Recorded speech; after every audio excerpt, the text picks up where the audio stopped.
Well, greetings and welcome everybody to the Great America Show. We come to you on what could be a very historic moment. The fact of the matter is that this republic right now is caught in the vortex of some rather bruising and difficult currents that are trying to tear the republic apart. And by that, I'm talking about we have a handful of Republicans who are standing against the ramparts, trying their very best to stop what is an outrageous sellout to the surveillance state. By the way, that sellout is led by Mike Johnson, the Speaker of the House. He is sold out again to the Biden administration. He is sold out again to the Marxist Dems. He's sold out again to the Rhino establishment Republicans, and of course, the swamp that makes them all possible. We are fortunate to have with us today Congressman Andy Biggs, a true American, a great American, representing the interests of we the governed and we the people. And by the way, without those who like Congressman Biggs, who are actually standing up against the powers that be in the nation's capital, the story would already have a conclusion, and it would not be a very pretty story.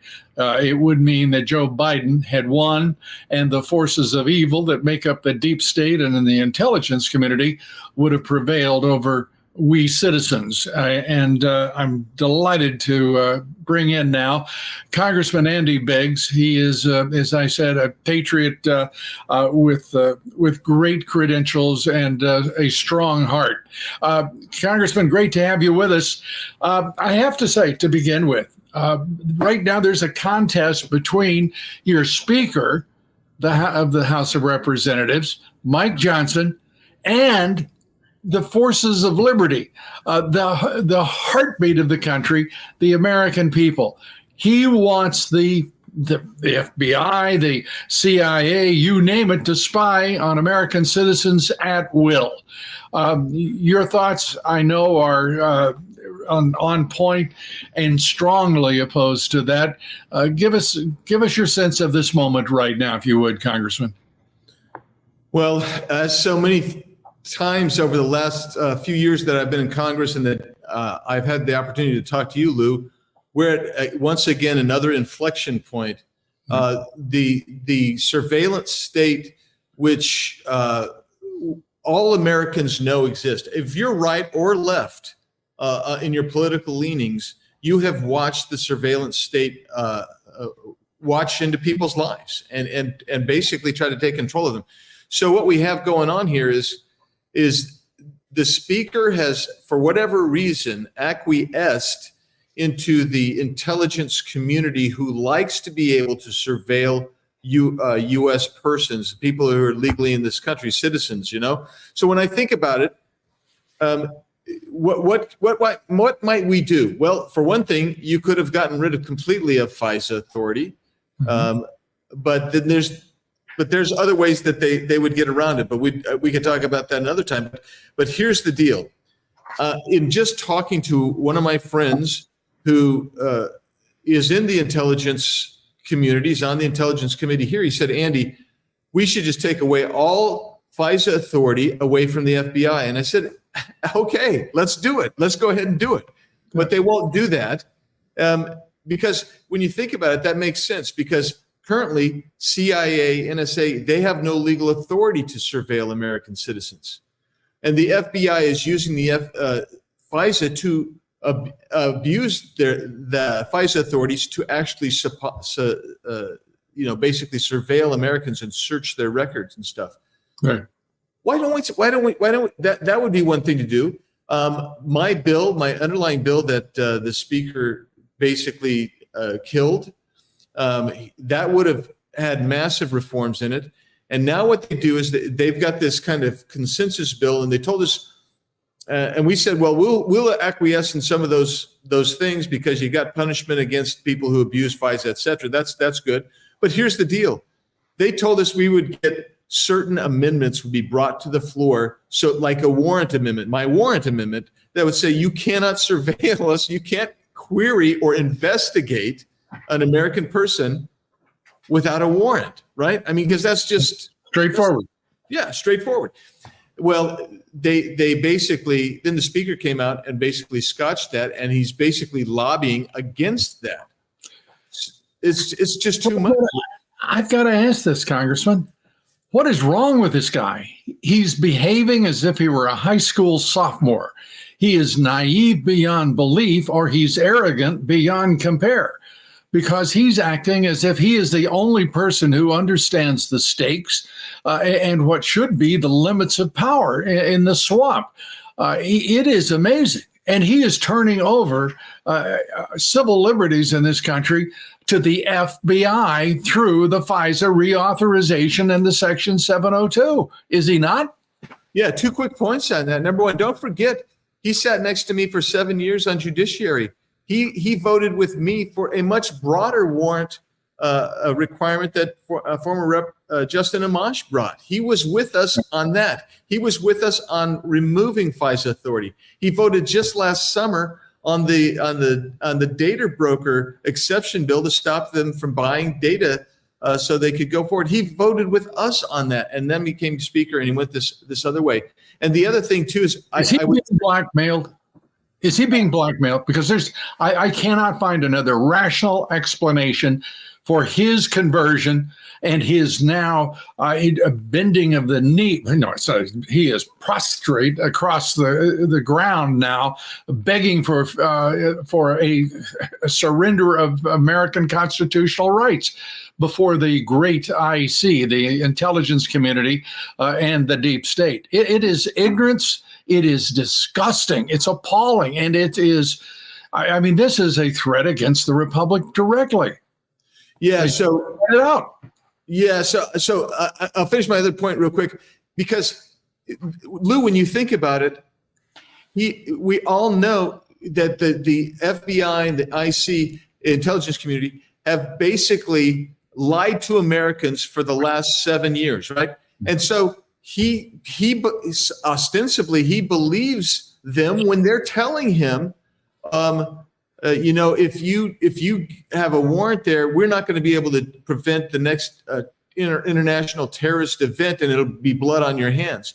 Mm-hmm. So I don't think he's being blackmailed. I think there's a different thing. If he was being blackmailed, there would have only been one area. Maybe it's this area that he would have basically succumbed on. I think it's broader than that, Lou. I think it is fear.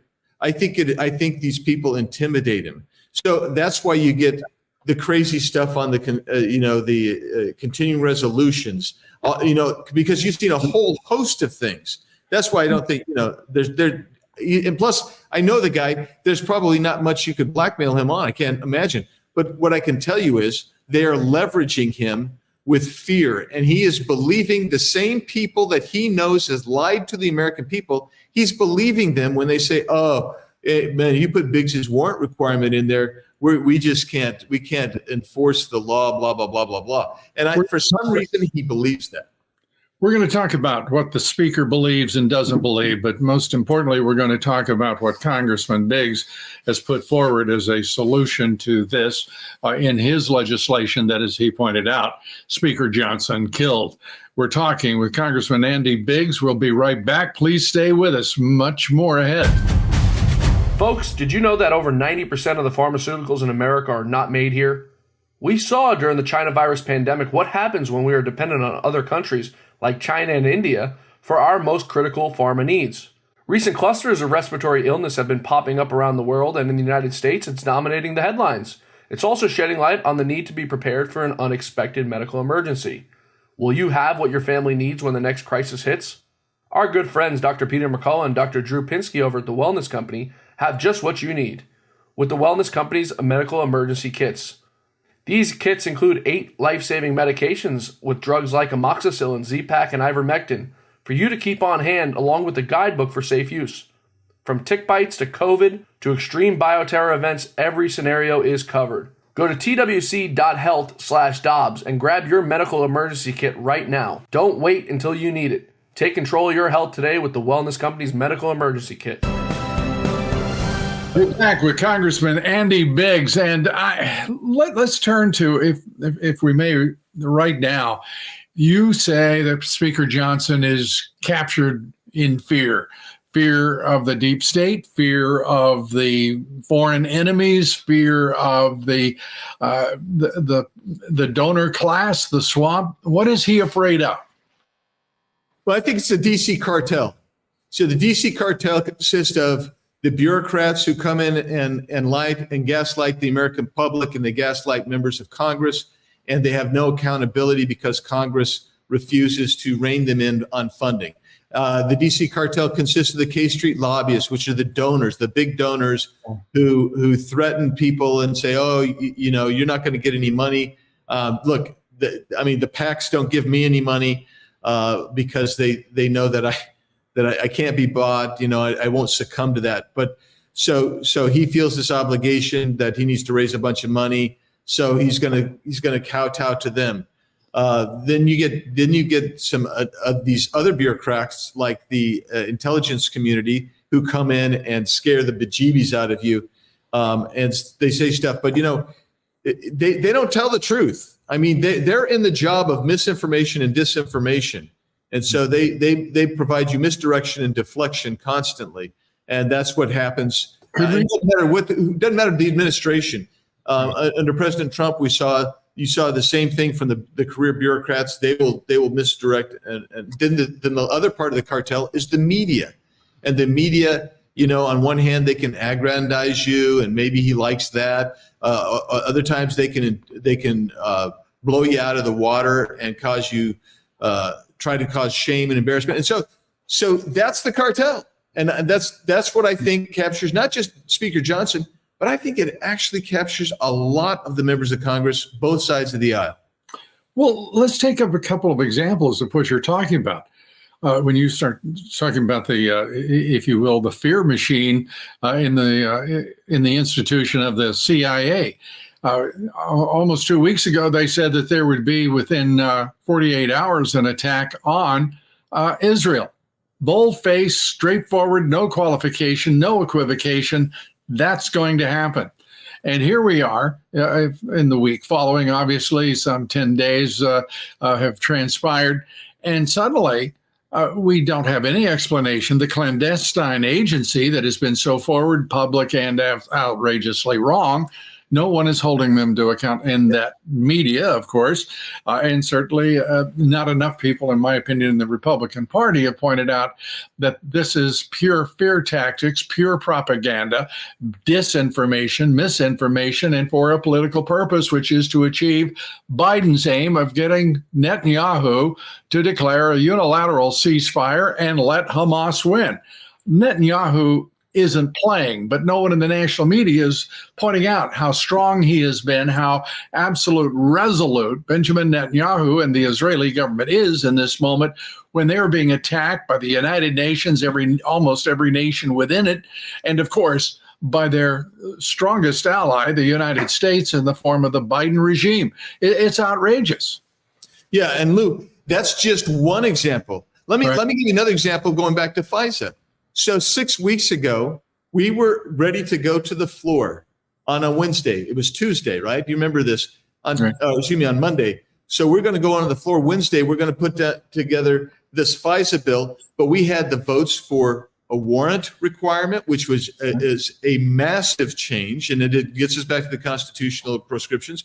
We had another Warren Davidson's Fourth Amendment's Not for Sale Act. We were ready to go on that as an amendment. We had another couple of amendments. Well, what happened? The Intelligence Committee Chairman, Mike Turner, created an international incident.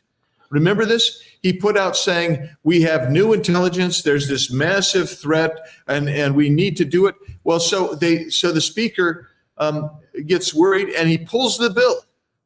And then we go get the classified briefing, and I won't say— Who pulls the bill? The speaker, in response to the misinformation and deflection of Mike Turner, who caused an international incident. That, thank goodness that the Democrat ranking members came out and said, this is a nothing burger. We see this thing 2-3 times a month at least.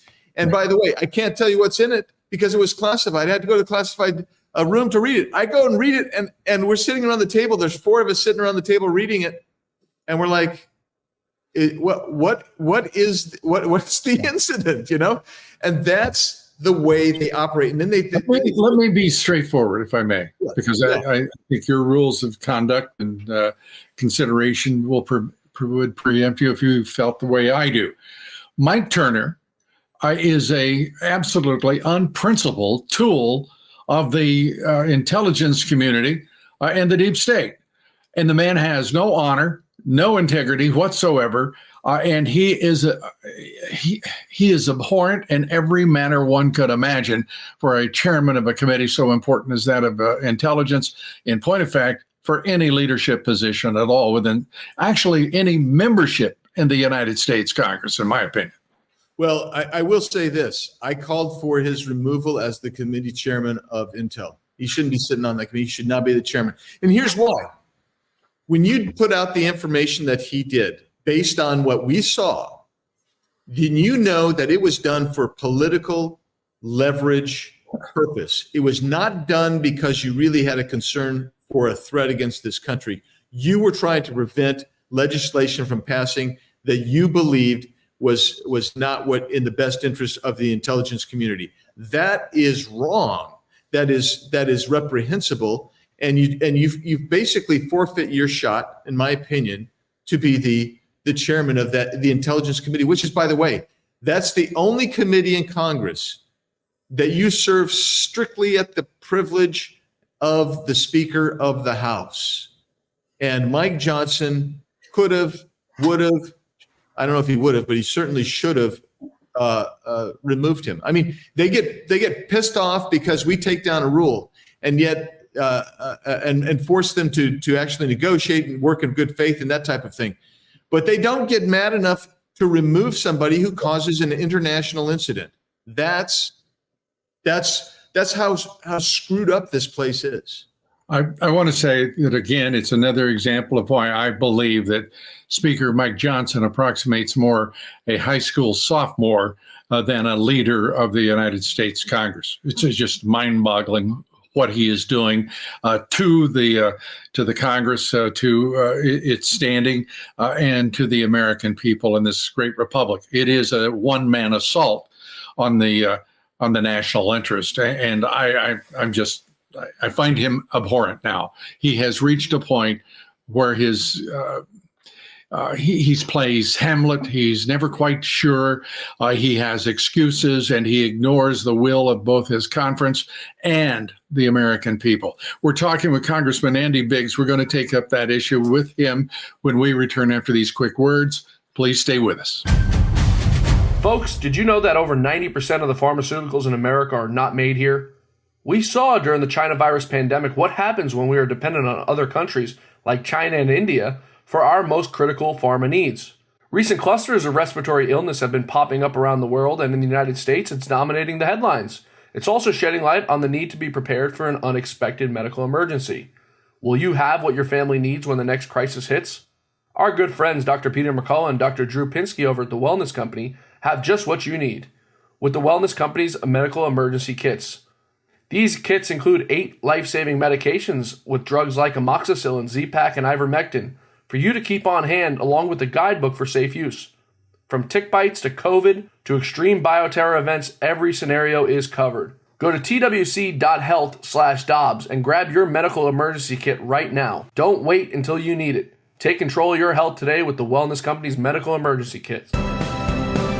We're back now with Congressman Andy Biggs, and as we went into the commercial break, I was talking about this speaker who is, to me, a complete oaf. Is he every bit as inept as, and I seemingly even perhaps as much a puppet as Joe Biden?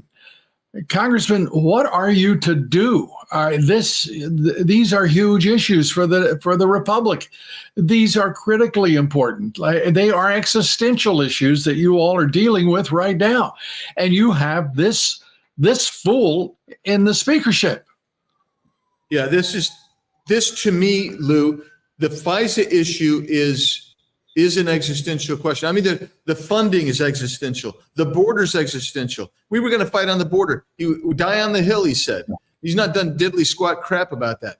So let's talk about the FISA for just so you understand how bad the problem really gets and why we keep fighting. That's what we're going to do. We're going to keep fighting. 19 of us voted to take down the rule yesterday. We're working now to see if there's a way to get something meaningful done on FISA, because otherwise I'm afraid they're going to just give us the clean reauthorization or the bill. So the consensus bill that they have, Lou, just think about this. It has some reforms in there. More, they tell you, it's 56 reforms. That's the quantity. There's just maybe 2 or 3 reforms worth of Tinker's Dam in that thing, because that's just the way they operate. But here's the way to think of it. They put in a provision in there that in 5 years, when you come back to the reauthorization, by the way, they do that 5 years and it stretches beyond the next administration. So no, you can't get a change. But in that 5 years, when that's over, all the ostensible reforms go away and you revert back to the FISA authorities that you have pre-reforms. That's absurd. And that's what we face. And that's I mean, and nobody's talking about that. The media doesn't get that. They're not going to talk about that and say, well, or question the speaker. Well, why is that there? That's pretty weird, because it is weird. And we're talking about performance. We're talking about performance. And so you see it in the FISA. You see it in this notion of forming essentially a coalition government with the Democrats, where the Democrats are called in to bail out the speaker every time, where you have on continuing resolutions where more Republicans vote no than Republicans vote yes, but every Democrat votes yes. That's a coalition government like Europe. And that's the type of thing where I find myself saying, don't get mad at me for wanting a process that's supposed to be Republican nature. Don't tell me I'm not part of a team when my team is my constituents, my team is my God, my team is my family, my team is the American Constitution and the American people. That's my team. My team isn't a bunch of party folks who are coming in there and getting mad at us and saying, oh, you're forcing us to do things we don't want to do. Hey, that's part of the system, buddy. And guess what? We're going to do all we can to make sure we get good policy through and try to protect the republic. Well, because of your opposition to so much of what is in that legislation, the so-called reauthorization, the American people have a far better understanding of what the stakes are and how outrageous it is. But I think at bedrock, this comes down to a couple of things. One is, to me at least, I believe it means that the FBI in no respect should ever be engaged in spying on U.S. citizens. They should be no part of the national security apparatus. The intelligence community, take the National Security Division right out of the FBI, put them back into law enforcement and get them the hell away from politics. And in every instance that they've had an opportunity to use those powers of surveillance, they've shredded the Constitution. They've used it for political purposes and in support of the Marxist Dems. But whether they were Marxists or whether they were conservatives, they're the wrong people to have in our political system trampling the Constitution. Your thoughts? Yeah, look, I've said for a long time that the FBI needs to either be totally reformulated. You need to take certain divisions out of the FBI that they don't need to have the broad authorities that they have. We need to decriminalize a lot of stuff at the federal level, which belongs more aptly in the state level prosecution and investigation. And basically, what happens is, as we do that, then they say, well, you're anti-police. No, I'm not anti-police. I'm not anti-rule of law. What I am is pro-Constitution, pro-freedom, and let's go forward with that. And you know what they did? When I talk about this, I'm talking about a minority of my Republican colleagues together with the Democrats. They just gave another $200 million for a new facility to the FBI. That's what they did instead of actually holding the FBI accountable. And my friend from the IC Intelligence Committee yesterday who said, Andy, we just need to take away any authority in this area from the FBI. So let's do it. Where's your bill? Let's do it.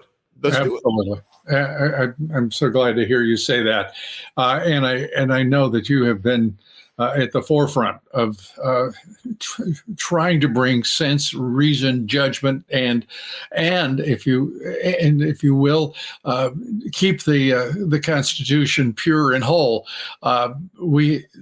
All of the above are under assault now by the Marxist Dems, and also the weak-kneed fools like Mike Johnson, who haven't the courage to stand up for what makes them possible.